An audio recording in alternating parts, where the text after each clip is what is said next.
This special review episode of New Politics was released on the 20th of January, 2024, and produced on the lands of the Wangal and Wajik people.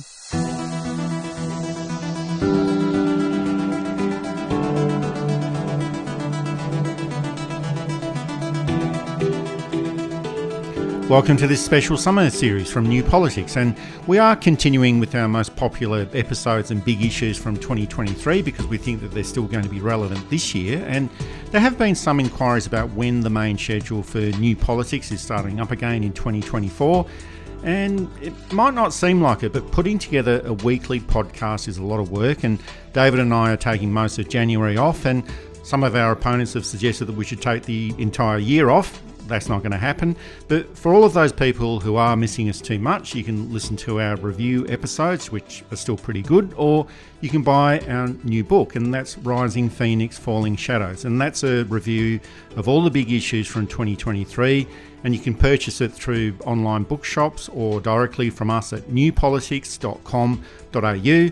And it's a whopper of a book. It's 446 pages, and the special edition for paid subscribers on Substack and Patreon is 566 pages, and that's available as a free PDF or ebook. And of course, this is always a good way to support independent journalism.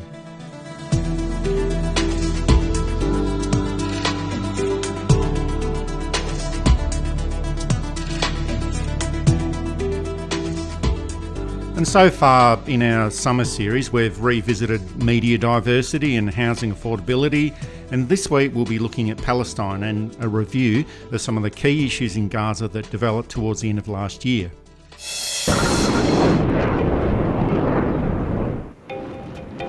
Israel caught off guard after the largest and deadliest escalation of violence in decades. Tonight, rockets and airstrikes continue to rain down on Israel and Gaza after a day of shock, death, and destruction. Addressing the nation Saturday night, Prime Minister Benjamin Netanyahu promised mighty vengeance against Hamas. It is almost exactly 50 years since Israel's longest-serving Prime Minister served in the Yom Kippur War, a conflict that caught Israel off guard. Now, as Prime Minister, he is dealing with what appears to be another massive intelligence failure. Events never before seen since the foundation of Israel. The war between Israel and Hamas is now entering its third month of fighting. In Gaza, Israeli specialist teams are combing through captured territory in hopes of finding hostages. A makeshift hospital room filled with suffering. Doctors fight to keep alive the victims of an Israeli airstrike in Rafah. A medic tries to comfort one young boy. The body of a small child wrapped in a shroud. In Gaza, 100 days of misery has been marked by unrelenting attacks.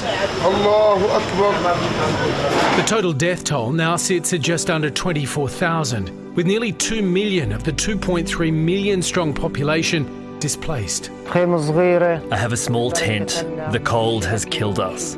There's no food, there's nothing. I can't give my children a carton of milk. My children are sick. Every day, a collapsed healthcare system operating just 6 ambulances is left to deal with catastrophic injuries in a population now on the brink of famine. The UN estimates that about a quarter of the territory's people are going hungry. Tens of thousands of people are just living in tent camps in cold, rainy winter weather. As rallies around the world demand an end to the horror. Australia is not a central player in the Middle East, but we are a respected voice. And I'll be using our voice to advocate for a pathway out of this conflict. And some of our audience have asked us, well, why have you spent so much time on Palestine since October last year? And 7 of our final 9 episodes of the year did include segments on the Israel-Palestine conflict in Gaza. And we just think that this is a massive issue that does affect the entire international community, but it's also of great importance to the Australian community as well. So many innocent people have died in Gaza. 25,000 people have been killed by Israel Defence Forces since October the 7th. 1,400 Israelis were killed by Hamas on that date, October the 7th, and we have to ask these questions. Why have there been 17 times more Palestinians who have died? Why have 2 million people in Gaza been displaced from a population of 2.4 million? Why has there been so much destruction of homes, shops, schools and hospitals in Gaza? And this conflict didn't commence on October 7. It's actually been going on since at least 1948. The modern conflict probably has its roots in the late 1800s with the Zionist work of Theodor Herzl. There's the role of Hamas since 1987. There's so many historical issues to take into account. There's the geopolitics of the Middle East, there's oil and resources, there's the international arms trade between Australia and Israel, which is all very, very secretive. And there is an international diplomatic role that Australia has to play as well, and so far they've been found wanting, supporting US foreign policy and Israel as much as possible at the expense of Palestinian people. There's Palestinian and Jewish communities in Australia, and they're affected by these events in different ways. There's the different responses from Australian politicians, and then there's the role of the media and the out-of-control actions by the Israeli lobby groups, such as Lawyers for Israel, and their attempts to influence the media and actually working towards sacking journalists from the ABC who didn't support their right-wing views on Israel. Israel is also on a charge of genocide at the International Court of Justice in The Hague, and that was brought on by South Africa and now being supported by 10 other countries as well. So there's so many ways that Palestine is relevant to Australian politics at the moment, and this is likely to continue throughout 2024. And our first discussions commenced just after the Hamas attacks and the massacre of Israeli citizens on October the 7th, and this is what we had to say at the time.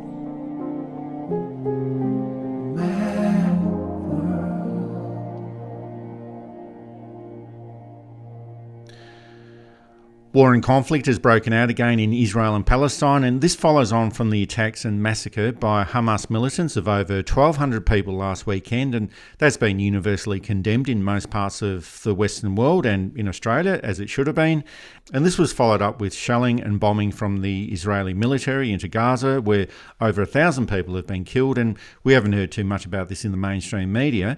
But the actions of Hamas have to be condemned, and the actions of the Israeli military have to be condemned as well. And we have to condemn all of their actions over the past 50 years or so.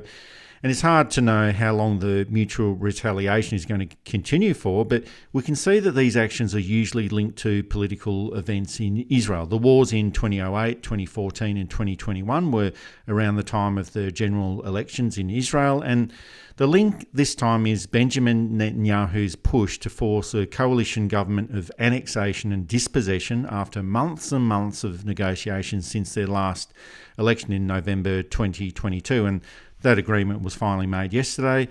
And the Israeli military did receive a clear warning from Egyptian intelligence about an imminent attack on October the 7th. And Israel has got the most sophisticated missile defence and drone technology systems in the world, so you just have to wonder how all of this got through. But the upshot is that many innocent people have died, and we do have to keep condemning this. But the other factor is that so many innocent people have died on one side of the conflict. And between 2008 and 2020, over 5,500 Palestinians have been killed and over 115,000 have been injured, while 250 Israelis have been killed and 5,500 have been injured. And that's a ratio of between 20 to 1. So there's a massive imbalance there, and that's an imbalance that we rarely do hear about. And these events are going to continue for as long as there's toxic politicians and political leaders who gain political benefit from these types of actions. And the political community all around the world has to do a lot more than just lining up the sails of the Sydney Opera House in the colours of the Israeli flag, which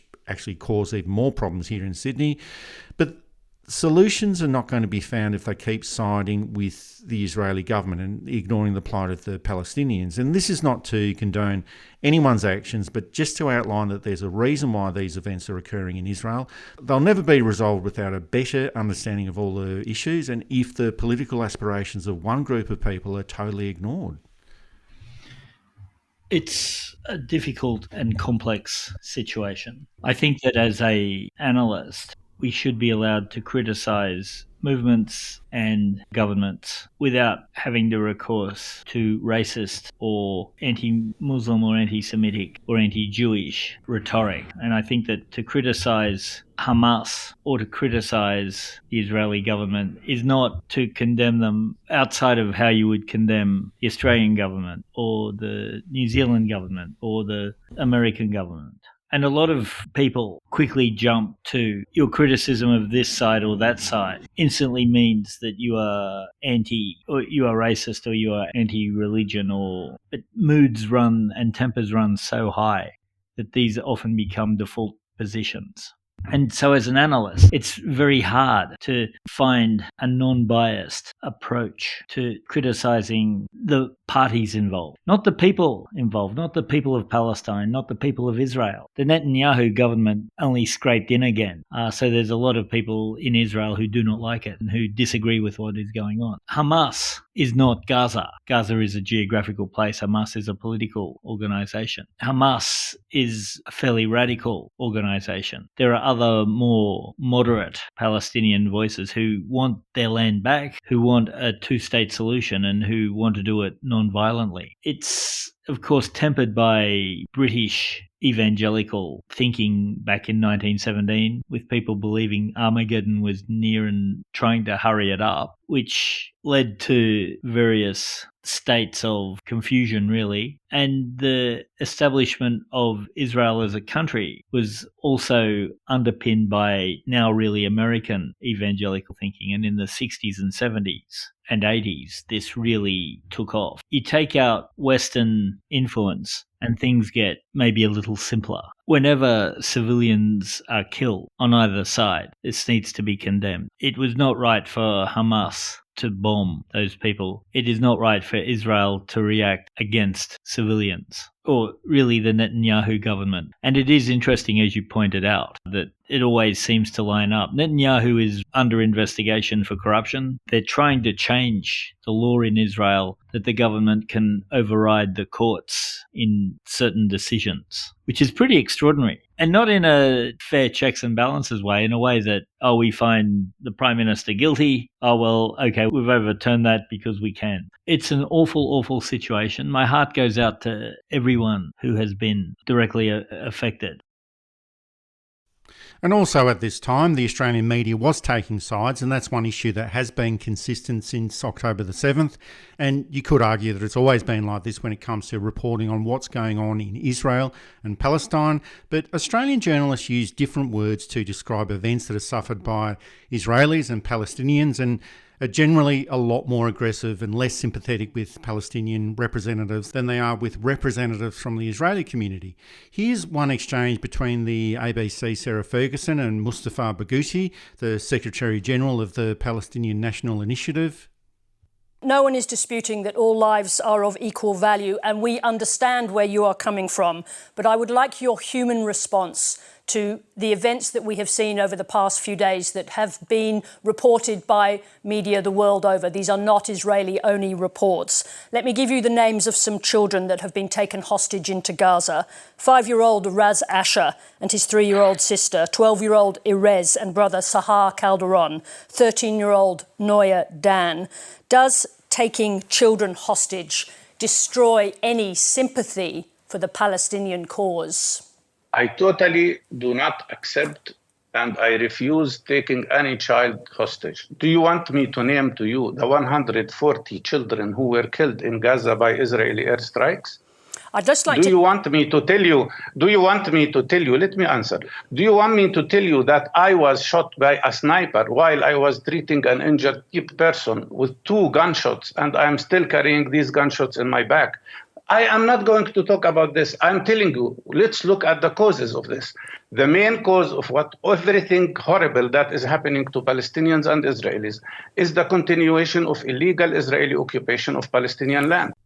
And here's another interaction between the ABC and Josh Lee from the Palestinian Action Group, which is yet another example of how the media frames the news against Palestinian interests. Have you made any efforts today to identify by whom? These are people who are chanting, F the Jews and so on, just to be frank, for those not familiar with just how offensive some of those statements were, just trying to give some context to that. Have you made any attempt to establish who they were, where they came from? I mean, I don't know who they were. What we can do is make it very clear, as we have, that this has nothing to do with the movement for a free Palestine, And as I made it clear, we have a very long history of standing with all different communities against the state of Israel's policies. So that's what we stand for. We'll make it clear again at our next protests on Sunday that those views are not welcome. So we don't condone that at all. We condemn that in the strongest possible terms. Yep. And as I said, we take a stand against all forms of racism. That's what the fight for a free Palestine is about. I'll note that your previous guest referred to the Palestinians as animals in the segment you just had. You didn't challenge him on that, interestingly. No, please respond. And I'll just explain, Josh, Sure. That was a startling statement, but I was aware that we were going to be speaking to you and others in the program, and I knew it would be challenged. This is the sort of heightened language that I guess we're getting at the moment. Sure. Well, then we should challenge it. Let's challenge it now. He referred to the Palestinians as animals. The defense minister of Israel has referred to the people, all of the Palestinians in the Gaza Strip, as animals, and they're undergoing a mass campaign of bombing in a strip where 2.3 million people live. They've cut off food and water now supplies, including electricity, fuel, medical supplies, and the Prime Minister Benjamin Netanyahu has declared, in his words, he wants to turn the Gaza Strip into a desert island. And by the end of October, the conflict was getting worse. More Palestinian people were being killed by the Israeli Defence Forces, and most of these were women and children. The United Nations was also seeking a diplomatic solution, with the Israel government attacking the United Nations for interfering in their attempts for what seemed to be, for most reasonable people, to be acts of genocide. And it was also becoming a heightened issue within Australian politics as well, with the Liberal Party deciding that now was the best time to start playing political games. Here's what we had to say at the time.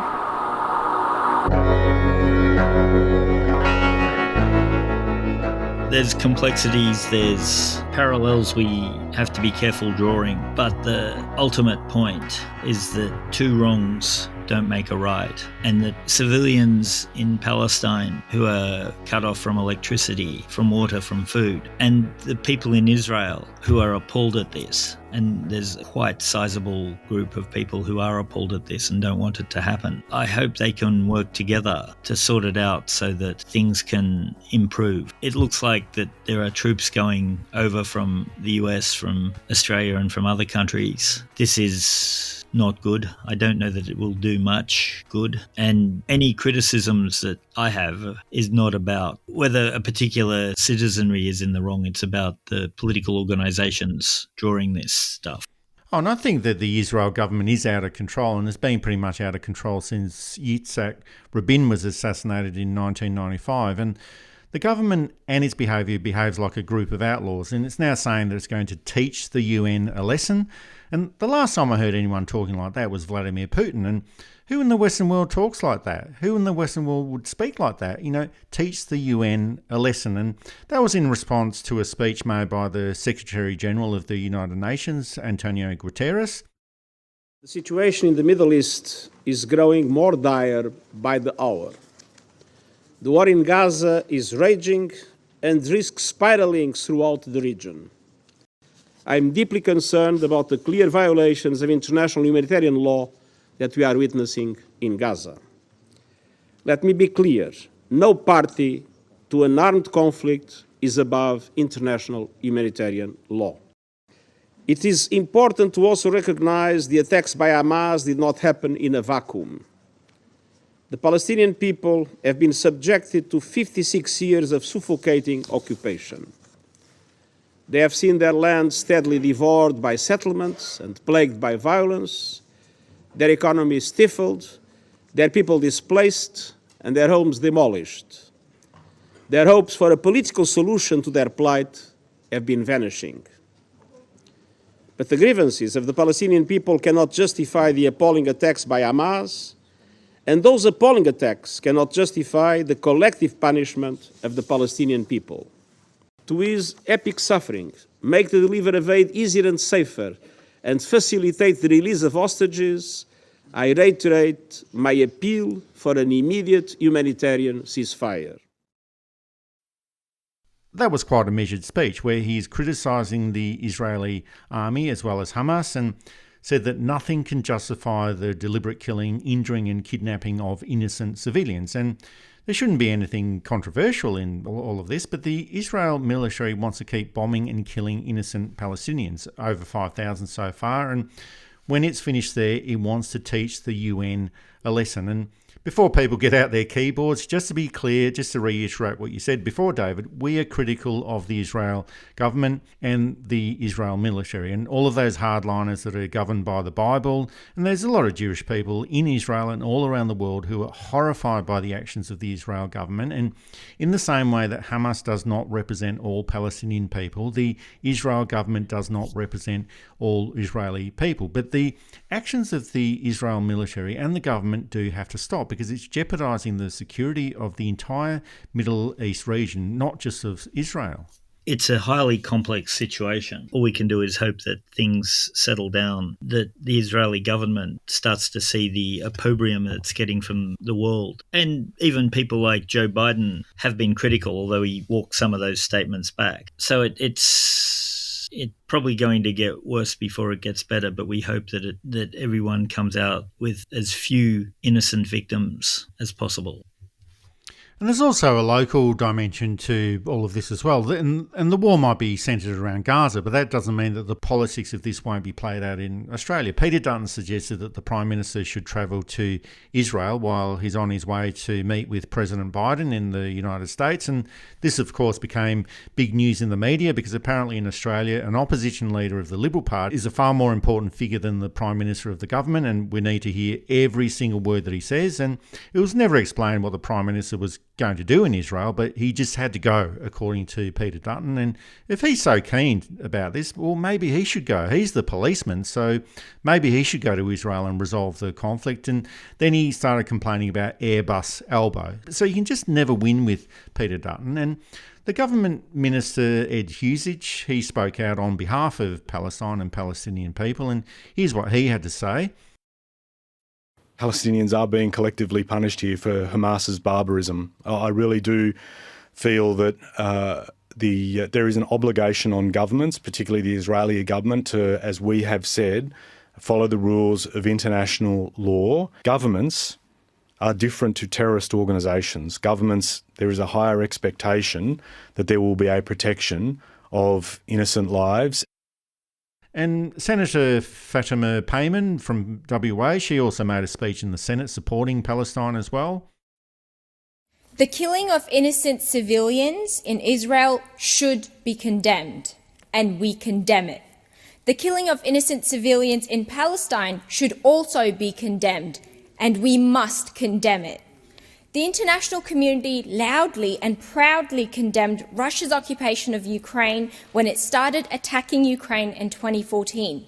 Yet today, the world watches as the State of Israel deprives the entire population, men, women, and children, of the basic necessities of life: food, water, electricity, gas, and medicines. We must condemn it.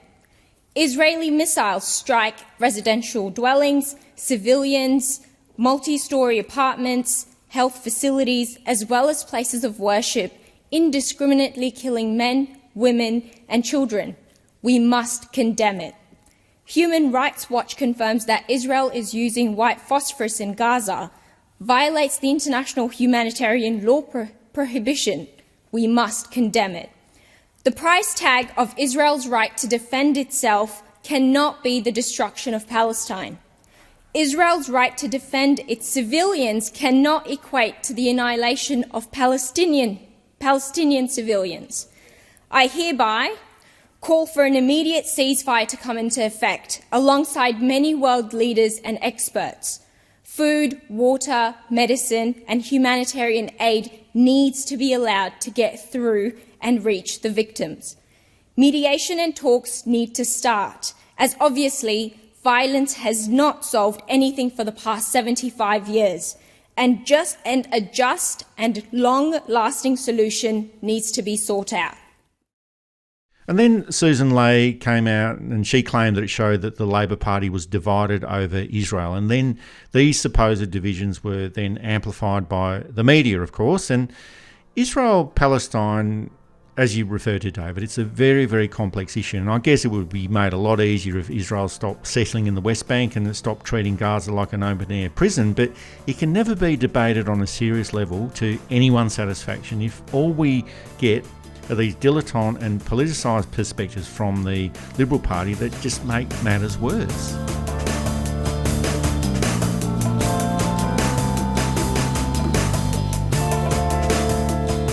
And in November, the United Nations called for a ceasefire and a humanitarian truce in Gaza.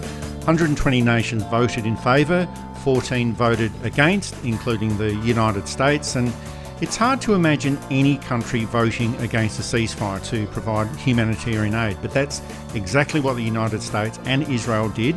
In the end, Australia couldn't even be bothered voting. It decided to abstain, so it couldn't decide whether or not to support a ceasefire or to provide humanitarian aid, and that does take a special level of diplomatic cowardice. This is what David Lewis had to say about it at the time.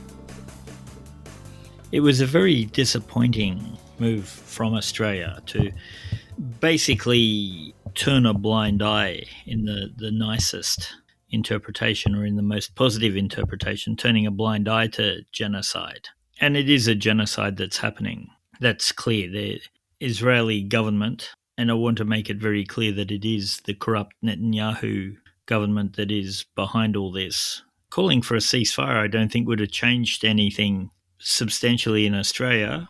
It would have showed our citizens that we care about the people who live here, and that we actually do care that children and refugees are looked after years and years of that not really being the case. So I found it very disappointing that they wimped out and abstained. Abstention looked weak. It looked indecisive. It didn't look great. How are we to now go and deal with other countries who desperately want a ceasefire? How are we to deal with countries like Lebanon, who Australia has a very close connection to, mainly through immigration to here, but nonetheless. I thought it a short-sighted, mean-spirited mistake from a foreign affairs department that should be one of the best in the world, and from someone who we really had come to expect a lot more from, including the Prime Minister and the Minister for Foreign Affairs. And 6 former Prime Ministers have signed a letter condemning Hamas and in support of Israel as well, and that's John Howard, Kevin Rudd, Julia Gillard, Tony Abbott, Malcolm Turnbull and Scott Morrison. And there's quite a few different versions about how this letter came about.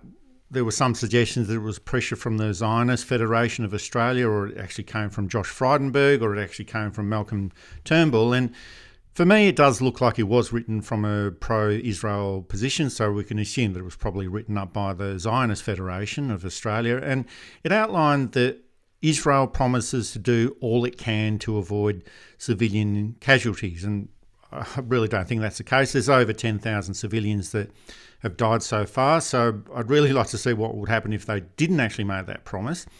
Paul Keating is the only former Prime Minister who refused to sign that letter, saying that it was too sharp and it was too biased and it needed to be more balanced. And I actually agree, I think that was the case, but it seemed to be part of the Israel government's propaganda process. And since that time, there have been more bombings, more civilians killed in Gaza, and the responses in the Australian media still seem to be biased towards the interests of Israel or the interests of the Israeli government. And if we ever hear from a Palestinian representative, they're always asked if they condemn the actions of Hamas.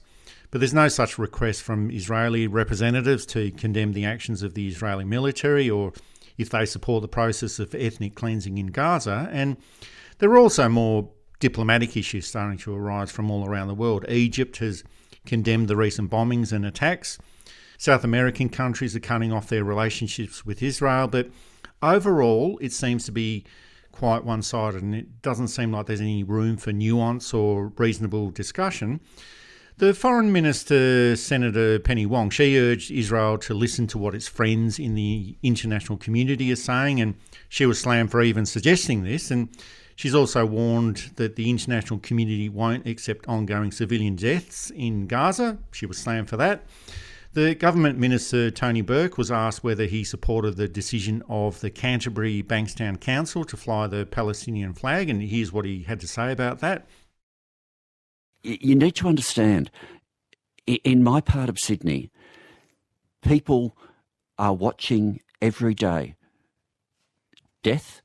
They're watching every day images, sometimes of people they know, often of children. I had a professional woman say to me the other day, she has never seen so many images of dead babies in her life. Often the images they're seeing turn out to be of people they know. Everybody, if I go through the suburbs across from Belmore, Lakemba, where I live in Punchbowl, through to Bankstown, pretty much everybody knows somebody who has lost someone. And until the council made that decision, there was nowhere in Australia where those colours were being acknowledged as worthy of grieving. So when the councillor, Coda Saleh, who's my local councillor, brought forward that resolution, and then the mayor, BLL Hayek, supported that resolution, which I might add was supported unanimously, they were truly representing the grief that is in the community. And once again, it is not the Hamas flag that's flying, it's the Palestinian flag. And it's a flag that gives people the chance to know that there is recognition and not selective grief. We can't say we only grieve for certain people who are slaughtered. We can't have a situation as a nation where we only formally acknowledge particular deaths.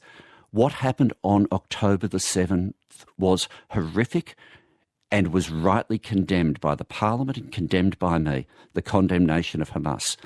We can't have that condemnation be added to by saying, as a result of condemnation, that's somehow weakened if you grieve for anybody else. That's somehow weakened if we do something to acknowledge the Palestinian loss of life.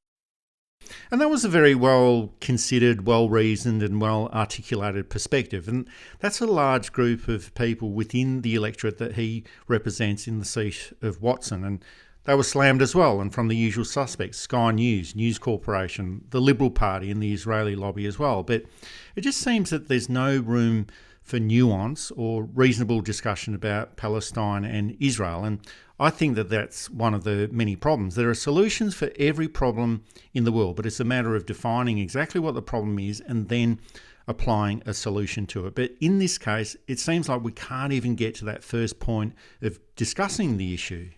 Firstly, I think we should praise Tony Burke for representing his community. Watson is one of the largest populations of Islamic community in the country. There's 4 or 5 mosques in the seat. There's a lot of cultural organisations, and places like Lakemba and Belmore have very prominent Islamic shops and that type of thing. So Tony Burke was doing exactly what his constituents would have wanted him to do. And there may be other members of parliament who may need to support their communities in other ways. I think people who criticise a member of parliament for representing their constituency, they need to have a bit of a think about what this actually means. I think we should praise local members for representing their local communities.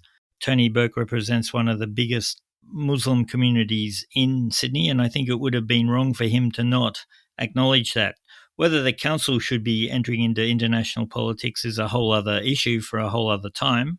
But nonetheless, I think it's not bad for the council to be showing empathy to its ratepayers and residents. I think it's completely appropriate for Tony Burke to be supporting his constituents in such a strong and positive way. And if it was someone else supporting something I was less inclined to agree with, if they were supporting their local community, we would have to allow that as well. Now, with the Prime Ministers, I think that was a little bit ill-advised. I think Paul Keating was probably right. He gave a few reasons as to why. He said that the letter was a bit biased, it was a bit harsh. He also mentioned that he wasn't particularly a fan of Scott Morrison, John Howard or Tony Abbott, but nonetheless, he decided to abstain from that. I think, again, he's probably going to be seen to be right. As world outrage grows against what's happening in Gaza in particular, the other prime ministers may have overstepped their mark. I don't think that ex-prime ministers should enter into public debates unasked. And I think this is a case where some of them, if not all of them, are going to regret having such a strongly worded letter. And it goes back to, there are some very powerful lobby groups on the Israeli side who perhaps wield a bit too much influence from time to time.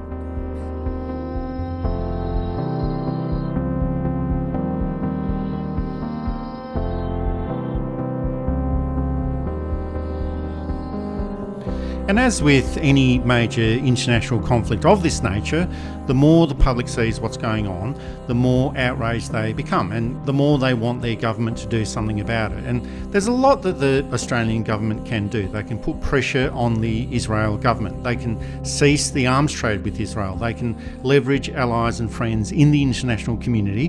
They can support resolutions that call for ceasefires or offer humanitarian aid. The public isn't seeing any of this, and the Australian public wants something to be done. And it's not like they're concerned about who's right or wrong. They can see that there's a lot of people that are being killed in Gaza. It's a very one-sided war, and they want it to end. And it's not just happening here, it's in many countries around the world, protesting every week in major capital cities and lobbying their respective governments. In mid-November, there was a bit of a change with the Australian Greens putting more pressure on the federal government to do something. Here's our discussion from that time. I think the tide is turning. I'm starting to notice more news stories that are less favourable to the Israeli position as it stands at the moment. I'm starting to see more mainstream media look at the everyday Palestinian. Things are starting to turn. The Australian Greens, of course, walked out of the Senate this week. That was a surprisingly effective way of winning the argument. It shows that the Greens do care about human lives. It shows that the Greens do have principles, at least to their supporters. And it might be the shot in the arm that the Greens needed after a disastrous few months of a mixture of bad luck, poor management and inexperience. And yeah, the LNP is pro-Israel and don't really want to annoy the Israeli government. ALP is torn. There are some very anti-Israel members who want to see the Israeli state dismantled. There are some pro-Israeli members who have worked very closely with the Israeli state, even if they don't like the Netanyahu government. So Labor's in a difficult position, as it often finds itself. Oh, no, as you mentioned, David, the Australian Greens did lead a walkout from the chambers, and here's Senator Mehreen Faruqi speaking during the week. The coalition is morally bankrupt when it comes to Palestine, and Labour has shown itself to be heartless, gutless cowards. You are watching the massacre of thousands of Palestinians by Israel, and you are not condemning Israel. You refuse to call for an immediate ceasefire. Well, we are not going to sit here and watch you pat yourselves on the back for doing nothing. Weasel words are not going to stop war crimes. Today, we bring the people's protest into Parliament. Free, free Palestine! Thank you, Senator Faruqi. And last week we did ask the question about who speaks for the Palestinians, and as you mentioned, the Liberal Party definitely doesn't. The Labor Party generally does not, and it still talks about Israel does have the right to defend itself, but it's been saying it more through gritted teeth in recent days. So it seems that international action is on the agenda, and there is a change in the mindset of the international community, and I think it has reached a point where the international community does have to act. The Israel military cannot continue with its unbridled attacks on civilians without suffering any consequences from the international community. A Group of 7 meeting is being convened in Japan to discuss the war in Gaza. The British government is holding an emergency committee meeting as well, and Russia is calling for an intervention as well, so there's a nice bit of irony going on there. But it has reached a point where people all around the world are getting disgusted with the actions of the Israel military and the Israel government, and that includes many Israeli people within Israel. And there have been suggestions in the media that Hamas is playing a brilliant PR campaign with all the death and destruction, and I find these suggestions quite offensive, actually. 10,000 civilians killed, well, that's not public relations and PR. That's 10,000 civilians killed. That's 4,000 children killed. And that's all the houses, the shops, the schools, the universities that have been destroyed. That's not PR. That's what's actually happened. And the more that people see this, I don't think it's so much that they're disgusted. They're actually quite disturbed by what's going on in Gaza. The world has changed, and it's a complex issue, and if there was a simple solution that people were prepared to go through, it would have happened by now. Certainly, I think part of the solution is to stop bombing civilian targets, to not attack civilians, to let people's families remain intact, and that's really on both sides. But again, if it was that simple, it probably would have happened by now. Haganah troops search for Arabs after capturing the city. Arab strong points are taken after being blasted to rubble. During the mopping up operations, Haganah forces seek out every Arab, and barricades are set up to screen those who had not already fled the city. Everyone is searched. With the relinquishing of the British mandate, Palestine is rocked by full-scale war, and both sides mobilize. Arab captives are held for evacuation to Acre. Women flee with what belongings they can carry. And as Palestine struggles for national existence, throughout November, the bombing and killing in Gaza was starting to be compared with al-Nakba from 1948, and there was more public and political pressure being placed on the federal government to do something, not just act as an innocent bystander, and the Australian government is limited in what they can do on the ground in Gaza, but it gets back to what we mentioned before. Governments can do so many things diplomatically behind the scenes to put pressure on foreign governments, and it would be in Australia's national interest to do this. And the political games played by the Leader of the Opposition, Peter Dutton, they continued, and it was almost like there was no issue that was out of bounds for the Liberal Party to score political points and seek advantage from this issue. And our discussion at the time, it looked at this issue, and we also discussed the arms trade between Australia and Israel and the special visit to Australia by Dr. Francesca Albanese. And the war in Gaza continues and is going from bad to worse.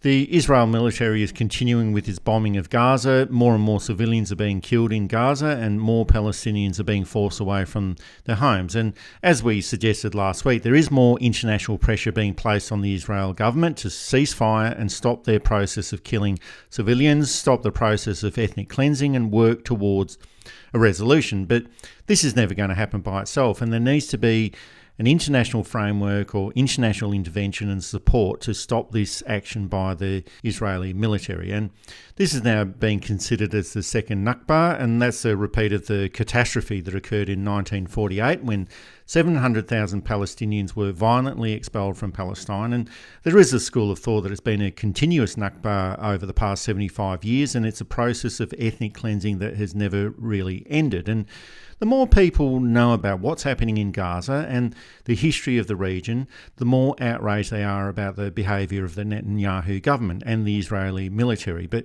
closer to home, there doesn't seem to be a change in the position of the Australian government, and they're still not supporting a ceasefire in Gaza, and they're still arguing the point that Israel does have a right to defend itself, and they certainly don't have a right to kill civilians on this scale and destroy Gaza. But in Parliament, there was this confrontation between the Leader of the Opposition, Peter Dutton, and the Prime Minister, Anthony Albanese. I never thought that I would see in my lifetime a repeat of the horrific scenes that we saw and that we've read about during the course of the Second World War repeated in our lifetimes, but to see people of Jewish faith cowering in their homes, being dragged from cupboards out into the street, when children are still abducted and still held hostage. This Prime Minister needs to stand up and to be united with the Jewish community, and he's not. The words have been qualified, the message divided, and the Australian public has looked to the Prime Minister and not identified this man compared to the man that they voted for in May of 22, less than 18 months ago. Well, when people look for a definition of overreach, they will search for this motion. That's moved by the Leader of the Opposition. There is no issue too big for him to show how small he is. Will cease rejecting. And the weaponisation or attempt to weaponise anti-Semitism in this chamber and make it a partisan issue is frankly beyond contempt. Frankly beyond contempt. I spoke in this chamber on Monday about the events in Caulfield and about the events in the eastern suburbs of Sydney. There was no qualification whatsoever in my condemnation. But I also have a track record of standing up for the rights and for justice of Palestinian people. And I make no apologies for being a consistent supporter of a two-state solution. And I make no apologies for trying to bring communities together, not divide them, because that's the role of political leaders. And at a time when there is social division, leaders have a choice. They have a choice to either bring people together or divide them. Try to look for unity or look for opportunism. And what we have seen from this bloke here is consistent with his entire political career has been based upon division. And I think this is a problem in Australian politics. On this issue, whatever your perspective is, there is no room for social division. And this is exactly what Peter Dutton is trying to do. Exploit division, ramp up the fear and loathing, create friction, lie about it, and hope to reap some kind of political benefit out of it. It's a strange approach. The deaths of innocent people, the propaganda flying around. I saw on one of the social media sites the other day, someone claimed that they'd found a list of Hamas operatives in the basement of a hospital, and it turned out it was a calendar. And even if you didn't read Arabic, it was clearly a calendar. All types of claims, some of which may be true, some of which can't be true, some of which it's too hard to judge. And that's part of the nature of war. But the number of non-combatants being killed, and that starts from October 7th with the Hamas bombing. The other thing too is that both sides don't really have popular support. Hamas was in government in Palestine, but it was on a very large and wavering coalition. So that Hamas doesn't have popular support. Netanyahu, Likud, doesn't have mass popular support. It's something that from the outside you have to be very careful. I think the only sensible solution is to demand a ceasefire, and that there were those countries, which included Australia and Canada and a few others, who abstained, I still think is extremely problematic. And I know that it's to do with international relations, and Australia has made some noises to at least ameliorate the abstention without denying it. And I note Penny Wong was criticised by the Australian Jewish Association for going in a worrying direction. And I know that the Australian Jewish Association is not really seen as representative of the whole Jewish community in Australia and is a rather divisive organisation. Peter Dutton doesn't have the subtlety of thought or the intelligence to be able to deal with this matter in a way that will be in turn advantageous to him. The fact that he's thinking in this type of way is probably enough to show us that he's not up to the task of commenting on this. And I think it's not going to end well for him. And there was another Albanese in town during the week, and this one was Dr. Francesca Albanese, and she's the United Nations Special Rapporteur on the occupied territories of Gaza and West Bank, and she spoke at the National Press Club this week, and I promised that I wouldn't criticise or speak poorly of the media this week or any other journalist, but I think Dr. Albanese's words do speak for themselves. Here's one exchange at the National Press Club. There is a risk of genocide being committed by Israel and also the capacity to do that. When you say they have, I mean, if they wanted to, it would probably be done, to be blunt about it. Yes, it's a dire situation for civilians, but Israel did say, civilians, please leave, this is where we're targeting. So that wasn't them actually targeting civilians at that point. As my friend Daniel Levy told the BBC journalist, and I beg your pardon, I don't mean to be rude, but can you really keep a straight face as you ask me this question? And here's another exchange. I couldn't help but being tripped up by the very ending of your speech where you said that ending Jewish-Israeli domination would be rehumanising acts for them as well. I just want to ask whether that sort of comment is helpful in the current climate, talking about ending Jewish-Israeli domination. Word domination has a wider connotation outside that context. What do you mean? Talking about Israeli-Jewish domination. Meaning, are you asking me in Israel? Well, I just, the phrase jumped out at me at the end of your speech, and I'm just wondering if the trope of domination No, it's not a trope. It's really real. So it seems not to understand what I'm saying. There is an apartheid regime. No, I'm serious. There is an apartheid regime. It's domination. This is not a trope. This is international law. I encourage you to read the Apartheid Convention because it talks about racial domination. And this is what I'm talking about. It might be a trope into the way you interpret it. But I'm using domination in a strictly legal sense. And here's yet another. You've said previously that it should ultimately be up to Palestinians to decide who governs in Gaza, and that Israel should be open to making a peace deal with Hamas. Given that Hamas leaders since October 7 have said repeatedly that they would like to repeat these attacks, is that really possible? Is Hamas really a potential partner for peace, or would the defeat or surrender of Hamas be part of any realistic peace agreement in Gaza? I'm sorry, I cannot answer the question because you are basing yourself on something that has been reported, that it has been completely distorted. Sorry, I mean, you have some media who's really as manipulative as those in Italy. And I thought that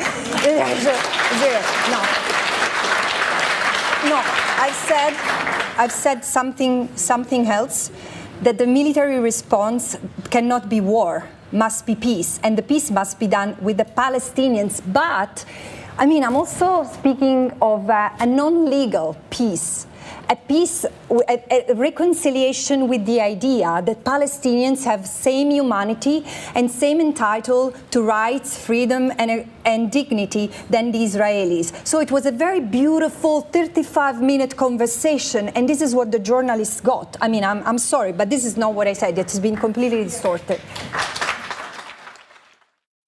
And she totally owned that room of journalists, and as I said, her comments really do speak for themselves. And there were a few strange moments through social media where a lot of people thought that Francesca Albanese and Anthony Albanese were actually a wife-husband team, and a little bit like Malcolm and Lucy Turnbull, and might have been a case where Anthony Albanese hoped that he was Francesca Albanese just for that one day at the National Press Club.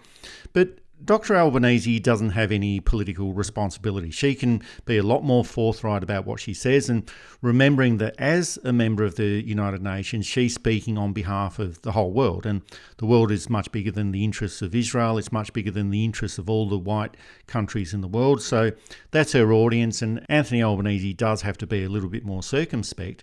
But there's also that link between the respective military industries in Australia and Israel, and Australia does supply military hardware to Israel, so there's a strong possibility that Australian-made hardware has been used to kill Palestinian civilians in Gaza. And there's been 52 military export licenses to Israel this year, and we're not sure what the value of this is because the Department of Defence won't release that information. And the value of all exports to Israel is $345 million per year.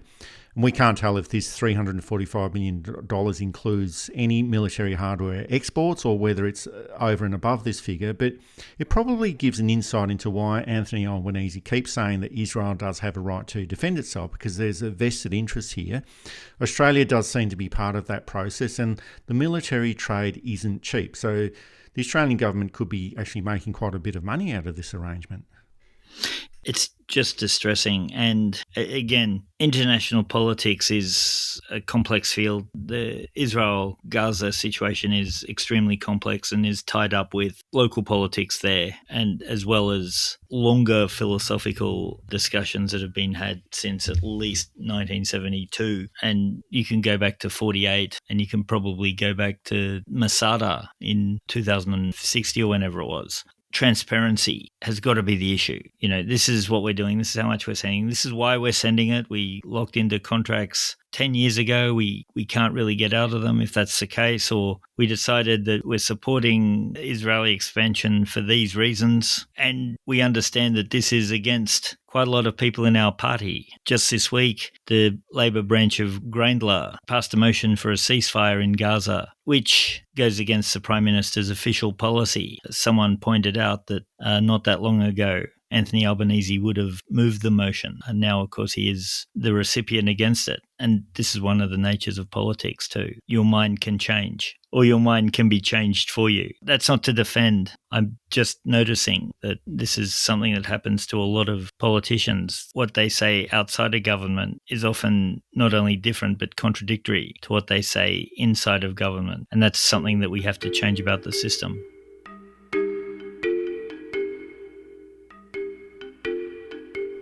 And there is that old saying that truth is always the first casualty in war, and we don't live in a perfect world, so we can never find out what the truth is in anything, really. But when you have a mainstream media that is so severely compromised, finding that truth in a conflict is going to be incredibly difficult. And as with most things, the more informed we are about any situation, the better we can understand what's really going on.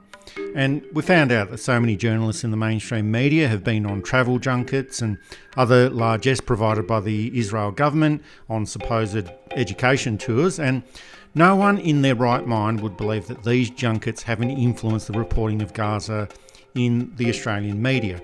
And we also found out more about how the Israel lobby works in Australia, with threats against journalists reporting on the facts, and in one case at the ABC, leading to the sacking of at least one journalist for posting information about Gaza, which was simply providing information produced by Human Rights Watch, and that case is currently being heard by the Fair Work Commission in Sydney. And that was through the work of Lawyers for Israel, who made contact with Aisha Buttrose and the ABC Managing Director, David Anderson, and the journalist in question, Antoinette Lattouf. She was sacked within a couple of hours. And here's Antoinette Lattouf commenting on her case outside the Fair Work Commission just a few days ago. The matter didn't resolve today, but the fight continues, and I'm willing and prepared to fight for as long as it takes. And I want to take a moment to thank the millions of people around the country, so much support around the country, but also overseas. And this is such an important case because it's not just about me. It's about free speech. It's about racism. It's about the important role journalists play in truth-telling. And crucially, it's also about a fair, independent and robust ABC. And I love the ABC. I will always advocate and fight for an ABC that can operate and inform the masses, inform and entertain the masses without fear or favour. And it's just more evidence about how Israel lobby groups operate in Australia. And there isn't a uniformity of opinion within the Australian Jewish community, as we found out in the commentary provided by Louise Adler at the time. And here's the discussion that we had about all of this in mid-December. It's been a big week in politics, and it started off with the revelation that there's been over 70 journalists and editors in the mainstream media who have had trips to Israel paid for by the Israel government, and most of these are from News Corporation and Nine Media, and there's a few from the ABC and the Guardian as well.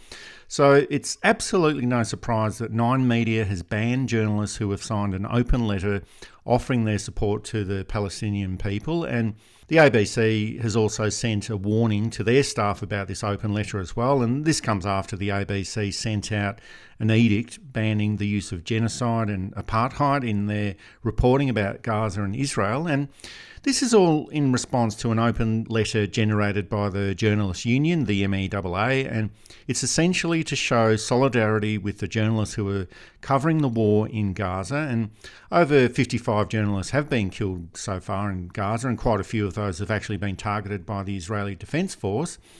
And they're expressing their outrage over the killing of over 15,000 Palestinians and wanting the mainstream media to hold to the principles of journalism, which are, of course, holding power to account, adhering to truth rather than the syndrome of both sidism, being able to report freely and accurately, being able to report on war crimes, genocide, ethnic cleansing and apartheid, and reporting on the growing anti-war sentiment in Australia. And since this conflict restarted on October the 7th, and I made this point that the war in Gaza didn't commence on October the 7th, it's actually been going on since 1946, but there's been a clear pro-Israel bias within the media reporting in Australia, and democracies do have to be set up or based on free and fair reporting by journalists. And if you're setting up the rules for what can and cannot be reported, or if you're banning journalists for signing letters condemning war crimes, well, it's not a sign of a free and open media environment.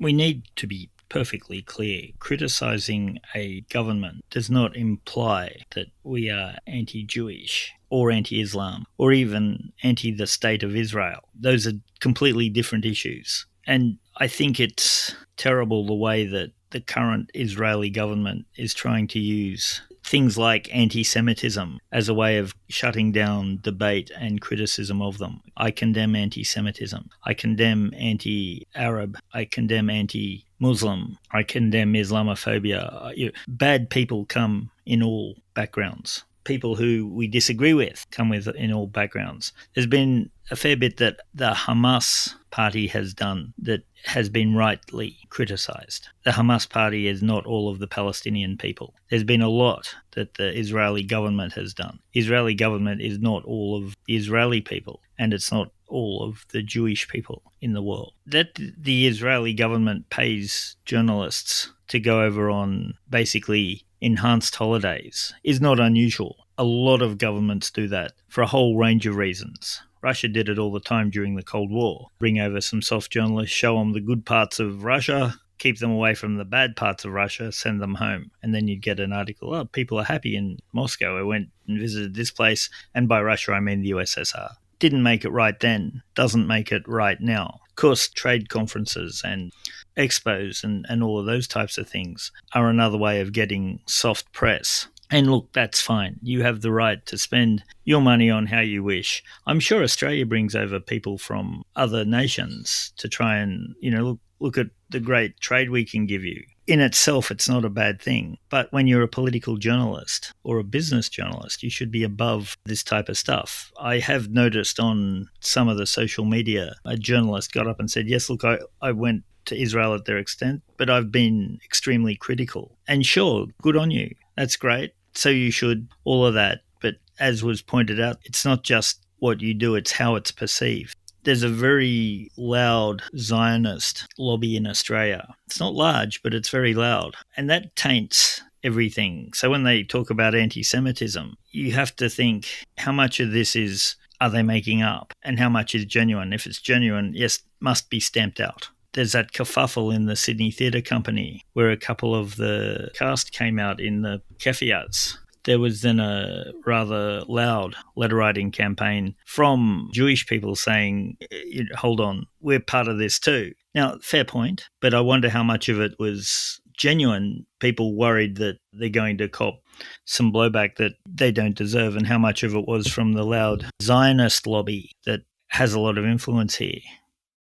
Well, for me, it's also that issue of double standards and having different treatment for different situations, because Australian journalists also signed an open letter to support journalists in war zones and a commitment to fair and honest reporting in Ukraine almost 2 years ago. And they also denounced the actions of Russia and President Vladimir Putin. But the ABC and Nine Media, they didn't make a fuss about that at the time, or ban journalists from reporting on Russia and Ukraine, or censor them about the use of words genocide or war crimes. But since Russia invaded Ukraine and commenced the war almost 2 years ago, the ABC and Nine Media have published many articles accusing Russia of war crimes and using the word genocide to describe what was happening in Ukraine, as did the Sydney Morning Herald and The Age. And in Ukraine, there have been many massacres that have been rightly identified as potential war crimes. And of course, it should never be a case where we say that different acts of war should be more deserving than others. But if there's war crimes being committed by Russia in Ukraine,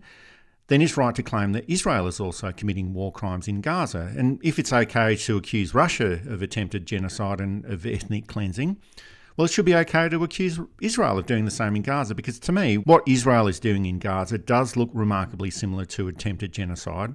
It does look like ethnic cleansing, and it does look like war crimes are being committed. And being an editor in Sydney in a failing media outlet and telling your journalists not to report on the truth, as far as I'm concerned, that's a failure of journalism. And I think the public generally is beginning to see right through this type of behaviour.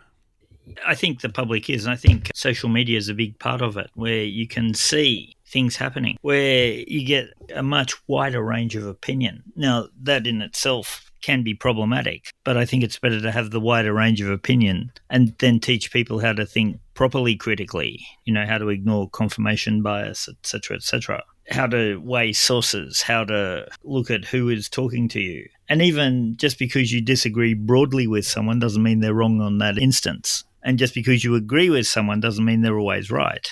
I think the Israeli government has overplayed its hand, and it's lost, all of the Middle East, which it never expected to get. But Europe, it may have the Australian government. I live in an area with a large Middle Eastern population, or people of Middle Eastern origin population. So I see a lot of Palestinian flags.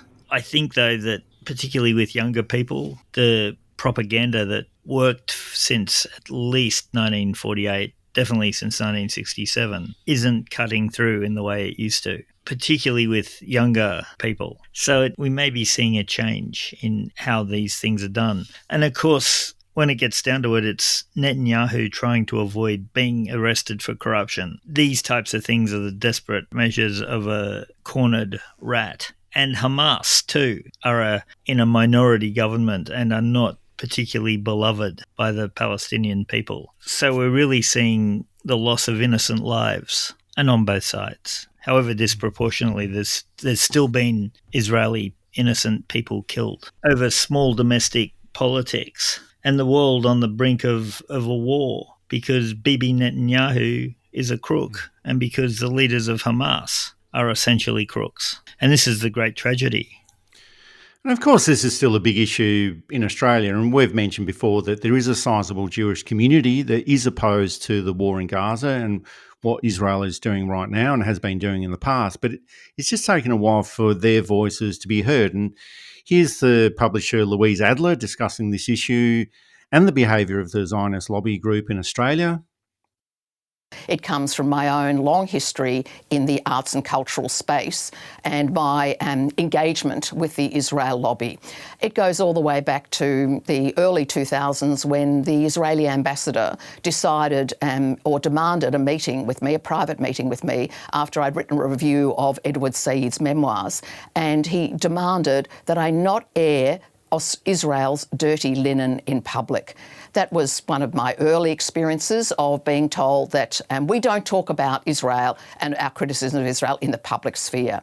Fast forward a decade perhaps, and when I publish a book by Anthony Lowenstein about the Israel lobby, federal MPs feel it's incumbent upon them to write to the Vice-Chancellor of the University of Melbourne and demand that I be sacked. And then let's fast forward to Adelaide Writers' Week when we decide that it is important to feature a Palestinian literary culture as part of our program. The Israel lobby decided that was reprehensible, that they did not like the views of individual Palestinians. They didn't approve of them, and let's take them seriously. They have every right not to approve of those Palestinian writers and their views on the current state of state in the Middle East. And they're perfectly entitled to those views, but they were not entitled, in my view, to say that those Palestinian writers should not therefore be included in a literary festival celebrating a very rich literary culture that was Palestinian literary culture. There was a barrage of letters to the Adelaide Festival Board. There were letters and op-eds and news articles in all the media, but particularly in News Limited, that went on and on for days. There was demands on sponsors that they withdraw their funding from Adelaide Festival. And there was pressure put on the Premier of South Australia, even. It went that far. And thankfully, the board was resolute, the Adelaide Festival was resolute, that this was an opportunity for people to hear Palestinians talk about their writing. It is important and it is vital for us not to look away, that we all have a choice that the world looked away during the Second World War and Jews, 6 million of our people, were murdered in that looking away, and that it is incumbent upon humanity to look at what is happening in Gaza now and to say, we will not accept this. We will say no, not in our name. So I think it is important to understand that there are many Jewish people who are not supportive of the Israel government, as you mentioned before, David, or of Benjamin Netanyahu, and are happy to expose the behaviour of the Zionist lobby in Australia and overseas. And just like any other group of people, there's always going to be a wide range of different opinions. And it's just that on Israel, we haven't heard too many of those other voices. And there was also an incident in the inner west of Sydney where Anthony Albanese was launching a new park in Ashfield, and a woman with her 6-month-old baby was holding up a sign with a watermelon logo on it with the words "Shame Elbow" on it as well. And in case you're wondering, the watermelon has been used in those many cases where the Palestinian flag has been banned or restricted, and the green, red and the black seeds of the watermelon are the same colours as the Palestinian flag. And, you know, you can hardly ban a watermelon.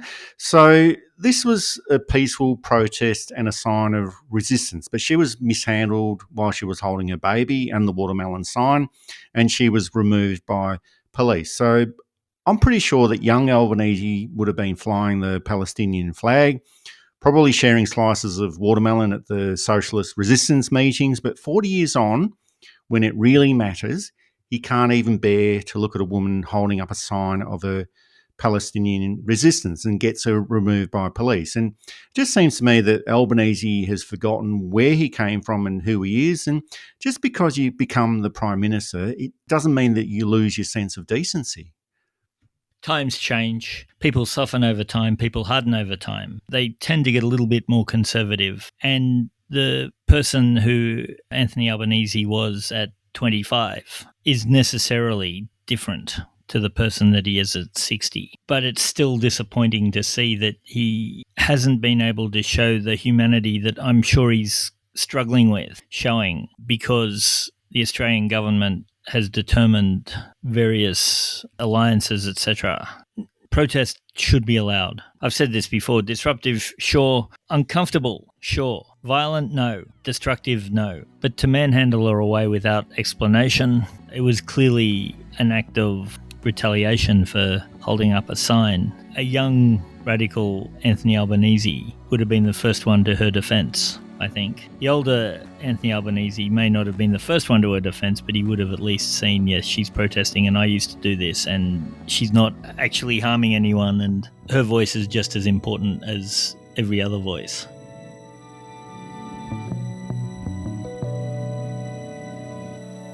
So that's a roundup of how we looked at the Israel-Palestine conflict last year. Once again, the international community and the United Nations hasn't been able to stop this war, and this is one of the most one-sided wars in modern history. But when the United States decides that no one can touch Israel, that's pretty much the end of the story. Most of the world acted when Russia invaded Ukraine in 2021. In Gaza 2023, most of the world has decided to look the other way. And in my opinion, genocide is being committed in Gaza. Let's see what the International Court of Justice has got to say about this and see if they agree. But whatever the case is, this conflict will continue until the United States decides that enough is enough, or if by some miracle Israel also decides that enough is enough. And in the meantime, the weekly protests will continue all around the world. Let's hope for peace and a solution for Palestinian people, because, as Nelson Mandela said, our freedom is incomplete without the freedom of the Palestinians. This is New Politics, one of the top 10 audio programs on Australian politics. Thanks for listening in to this special review of the war on Palestine. We'll see you again next time.